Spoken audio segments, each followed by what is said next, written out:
এবারই দেও হয়নি ফেরা ঘরে, প্রিয়জন ছাড়া ঈদ কাটে মোর একলা অচিনপুরে।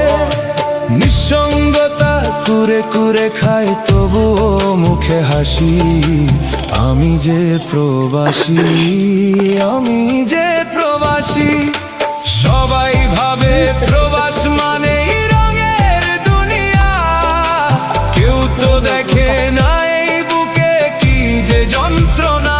তবুও ভালো থাকুক তারা যাদের আমি ভালোবাসি, আমি যে প্রবাসী।